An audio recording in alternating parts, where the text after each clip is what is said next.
শুধুমাত্র খাওয়া, পানাহার ত্যাগ করা, স্ত্রী সহবাস ত্যাগ করার নামই কিন্তু সওম নয়। আল্লাহ পাকের সমস্ত নিষেধগুলো বর্জন করার নাম কিন্তু সওম। না খেয়ে থেকে কেউ যদি মিথ্যা কথা বলে, রোজা অবস্থায় কেউ যদি মিথ্যা কথা বলে, মাপে কম দেয়, গীবত করে, সুদ খায়, জেনা করে, দুর্নীতি করে, তার কি রোজা হবে? ওলামায়ে কেরাম যে কারো কাছে গিয়ে ফতোয়া নিয়ে নেন, যে কোনো মাযহাবের ওলামায়ে কেরামের কাছে ফতোয়া নিয়ে নেন, তারা বলবে রোজা হবে না।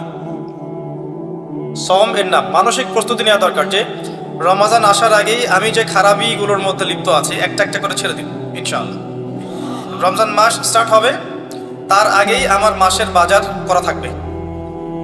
আল্লাহ পাক যতটুকু সামর্থ্য দিয়েছেন এর আলোকে আমি মাসের বাজার করে রেখে দিব। রমজান মাসের বাজারে যাব না, রমজান মাসে এত ঘন ঘন বাজারে যাব না। যদি যেতে হয় একটা কারণে যাব, ওই যে খুচরা কিছু বাজার থাকে এগুলো করতে যাবেন এবং বাজারে যাওয়ার দোয়া পরে বাসায় চলে আসবেন। 10 লক্ষ নেকি পাবেন ইনশাআল্লাহ। আর রমজান মাসে তো যে কোনো আমল আরো 70 গুণ বৃদ্ধি করা হয়, তাই না? কি দোয়া? বাজারে গিয়ে দোয়া পড়লে 10 লাখ নেকি হয়।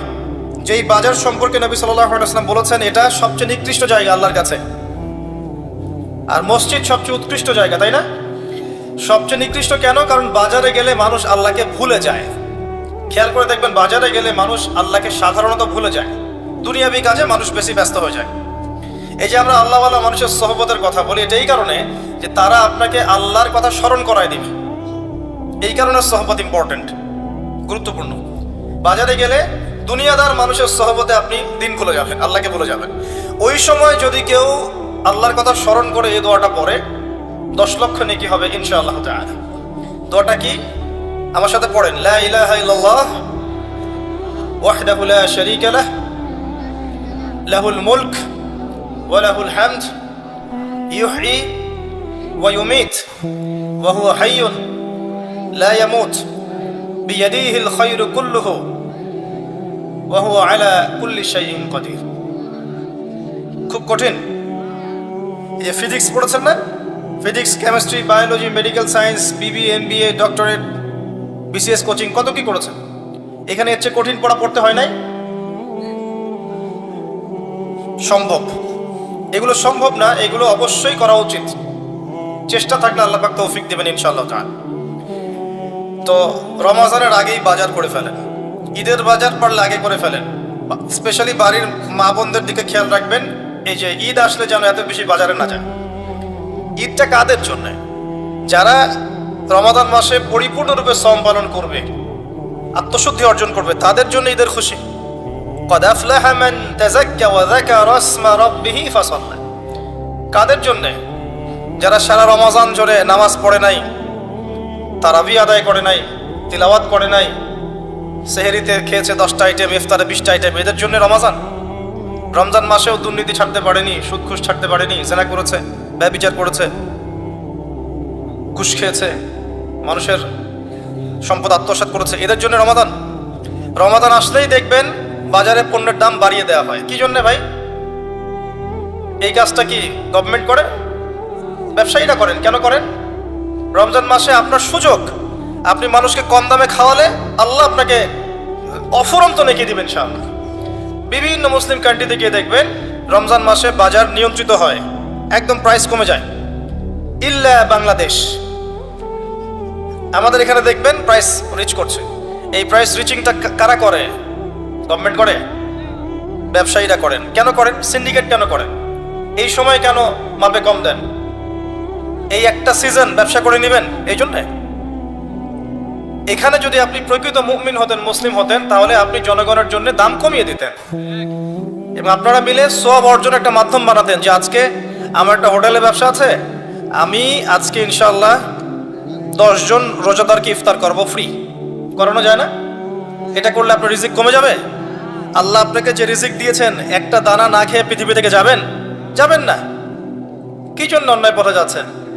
মাল মজুত করে রেখে দিবে, মাল কিনা আগে থেকেই মজুত করে রেখে দিবে, যখন দাম বাজারে ইচ্ছা করে একটা সিন্ডিকেট তৈরি করার চেষ্টা করা হয়, মানব সৃষ্ট। তারপর এরাই আবার চক্রবৃদ্ধি করে দামটা বাড়িয়ে দিল, মাশাআল্লাহ।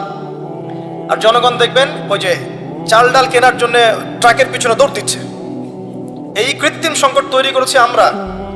আল্লাহ পাক রিজিক দিয়েছেন অফুরন্ত আসমান জমিন থেকে, মানুষ এইসব দুর্নীতি করে রিজিকগুলো নষ্ট করেছে। বিশ্বের বুকে একমাত্র দেশ, অনন্য একটা দেশ, যেখানে আল্লাহ পাক আসমান জমিনের বারাকার দরজা খুলে দিয়েছেন।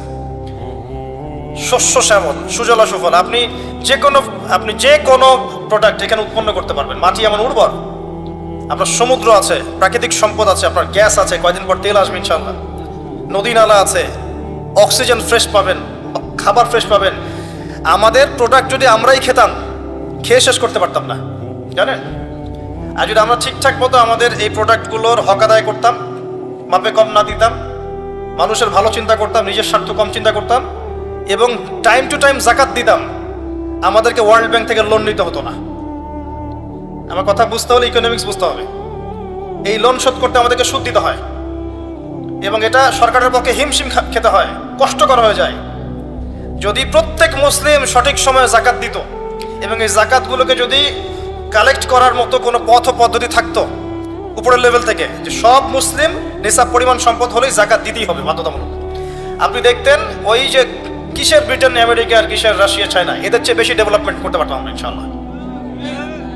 বড় বড় সেক্টরে, মিলিটারি সেক্টরে, মিডিয়ায়, আপনার ফাইন্যান্সে, মেগা প্রজেক্টগুলোতে এবং টেকনোলজিতে দেখতেন, মিলিটারি সায়েন্সে, অস্ত্রশস্ত্রের প্রত্যেকটা ক্ষেত্রে দেখতেন বাংলাদেশ সুপার পাওয়ার হতো। আমরা কয়জন জাকাত দেই, কয়জন ট্যাক্স দেই? আমরা নিজেরা ঠিক না হলে ভাই কোশ্চিনকালেও অবস্থার উন্নতি হবে না। এটা প্রথম কথা। নিজেরা ঠিক না হলে আলাইকুম আনফুসাকুম লা ইয়াদুররুকুম মান দাল্লা ইন ইহতাদাইতুম, এটা শুনেন আগে ভালো করে। নিজে ঠিক না হলে কখনো আমরা মাথা তুলে দাঁড়াতে পারবো না। আমরা যখন অন্যের কাছে লোন নেই, তখন তারা আমাদের সাথে এমনভাবে বিহেভ করে, মনে আমরা ওরা দাস মনে হচ্ছে, আমাদের কিনে ঠাট্টা মশকরা করে। এগুলো সব মিডিয়া আসে এখন। আমরা যদি সঠিকভাবে জাকাত দিতাম, সিন্ডিকেট না করতাম, দুর্নীতি না করতাম, আল্লাহকে ভয় করে চলতাম, বিশ্বাস করেন আল্লাহ পাক এত চমৎকার একটা ভৌগোলিক অবস্থা আমাদেরকে দিয়েছেন আমাদের দেশকে, যে এমন কোনো বিষয় নাই যেটা আল্লাহ পাক এখানে দেন নাই। প্রত্যেকটা জিনিস, 5টা মৌলিক বিষয় লাগে না? খাদ্য, বস্ত্র, বাসস্থান, শিক্ষা, চিকিৎসা। কোনটা নাই বলেন তো? এটা কিন্তু আল্লাহ দ্রোহী মানুষদের কারণে হয়নি। আল্লাহওয়ালা মানুষরা এখানে আছেন বলে এটা হয়েছে। এখানে অগণিত ওলামা কেরাম এসেছিলেন, পীর বুজুর্গ এসেছেন, শায়েখ এসেছেন, আধ্যাত্মিক মানুষ এসেছেন। এই জমিনটা কিন্তু পবিত্র। ইতিহাস পড়ে দেখেন, এই জায়গার ইতিহাস পড়ে দেখেন, বহু আল্লাহওয়ালা মানুষ এসেছেন, দিন প্রচার করেছেন, চলে গেছেন। এখনো অফুরন্ত আল্লাহওয়ালা মানুষ আনাচে কানাচে পড়ে আছে এই দেশে। দোয়া করেন, তারা সবার জন্য দোয়া করেন, সবার ভালো চান, কল্যাণ চান, আল্লাহ পাক বারাকা দেন। বাকি যেটা নষ্ট করা সেটা আমরা করি, এটা আল্লাহ পাক করেন না। যাহারাল ফাসাদু ফিল বাররি ওয়াল বাহরি বিমা কাসাবাত আইদিন নাস। জলে স্থলে যত বিপর্যয় ছড়িয়ে পড়েছে, এটা মানুষের হাতের কামাইয়ের কারণ, আমাদের কারণে। যাই হোক, একটা পয়েন্ট থেকে আমি অন্যদিকে চলে গেছি। রমজান মাসে মানুষকে খাওয়ান, কমায় দেন, দাম কমায় দেন, মানুষকে খাওয়ান। ব্যবসায় বাজার কৃত্রিম সংকট তৈরি করবেন না। আল্লাহর ওয়াস্তে আপনি একটা হোটেলের মালিক হলে 10টা মানুষকে ইফতার করান। আপনি একটা কাপড়ের দোকানের মালিক, আপনি প্রতিদিন একটা করে কাপড় এমন কাউকে হারিয়ে দিতে পারেন যার কাপড় কেনার সামর্থ্য নাই। রমজানে মানুষ ইবাদত করার জন্য মুখিয়ে থাকে, আর আমরা এই সময় নিজের আখের গোছানোতে ব্যস্ত থাকি। এটা ঠিক না। জাকাত যাদের ফরজ হয়ে গেছে, রমজান মাসে ক্যালকুলেট করেন, জাকাত দিয়ে দেন।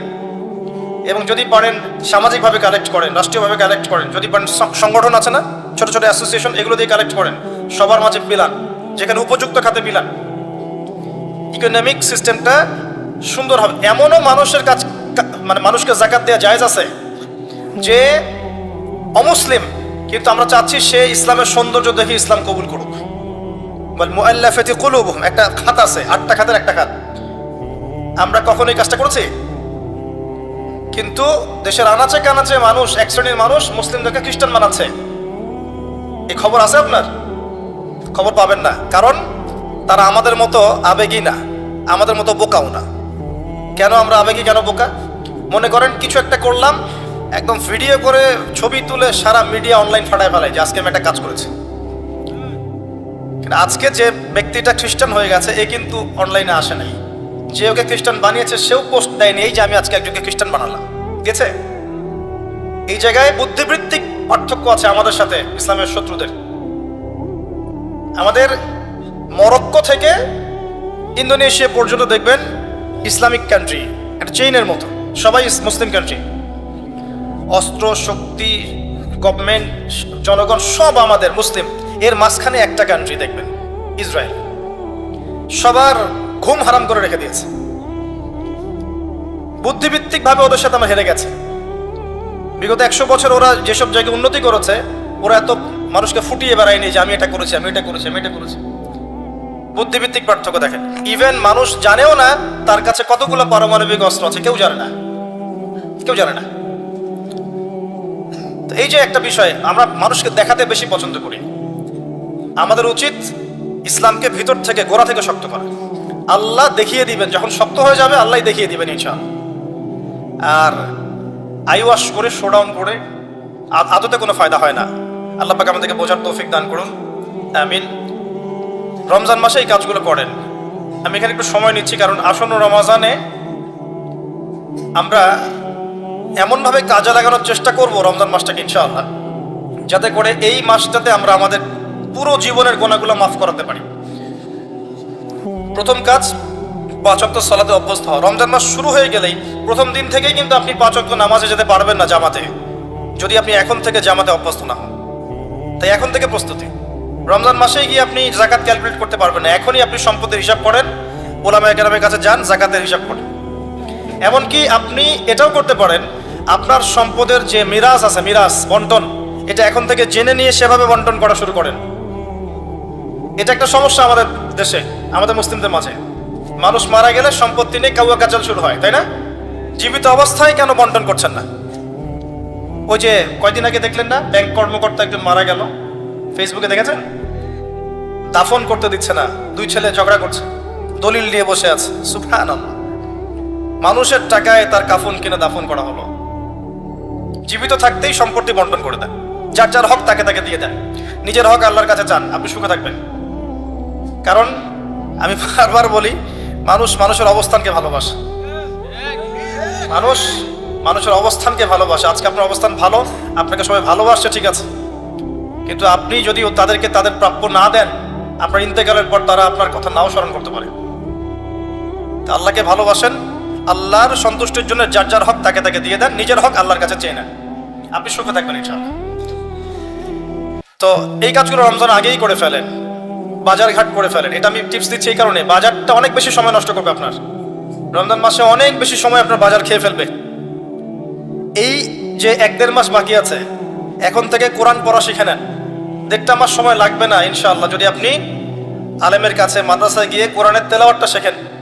রমজান মাসে প্রত্যেক দিন 1 পারা করে পড়বেন, পারা যাবে? 30 দিন 30 পারা, 1 মাসে কোরআন খতম, পারা যাবে না? নামাজ মিস দিবেন না জামাতের সাথে, আল্লাহ পাক তৌফিক দান করুন বক্তা শ্রোতা সবাইকে। এবং তারাবির সালাত মিস দিবেন না। তারাবির নামাজ কয় রাকাত এটা নিয়ে ঝগড়া করেন না, আপনি নামাজের কোয়ালিটি বাড়িয়ে দেন। নামাজটা একদম রাসূল সাল্লাল্লাহু আলাইহি ওয়াসাল্লামের সুন্নাহ মোতাবেক আদায় করার চেষ্টা করেন। নবী সাল্লাল্লাহু আলাইহি ওয়াসাল্লাম পা ফুলে যেত না, নামাজ পড়তে পড়তে পা ফুলে যেত না, দীর্ঘ সময় দাঁড়িয়ে থাকতেন। সবচেয়ে সুন্দর তেলাওয়াত যার, তাকে ইমাম করেন। সবচেয়ে সেরা হাফেজকে ইমাম করেন, যার তেলাওয়াত শুনলেই নামাজের মনোযোগ নামাজে ফিরে আসে, এমন মানুষকে ইমামতির দায়িত্ব দেন। মুয়াজ্জিন যিনি হবেন, সুললিত কণ্ঠের মানুষকে মুয়াজ্জিন বানান। আজান আল্লাহু আকবার শুনলেই কলিজা টানে মসজিদে নিয়ে আসবে, এমন মানুষকে আপনি মুয়াজ্জিন বানায় দেন। যাকে তাকে বানায় না, ভাইবা নেন, পরীক্ষা নেন, টেস্ট করেন, তারপরে দেন। ইমাম সাহেব, খতিব সাহেব, তারাবির নামাজ যারা পড়াবেন, তাদের তো বউ বাচ্চা কাছে আছে না, পরিবার নাই, তাদেরকে ভালো হাদিয়ার ব্যবস্থা করেন, যাতে তাদের অন্য কোনো ফিকির না থাকে। রমজান মাসে এগুলোই তারা করবে ইনশাআল্লাহ।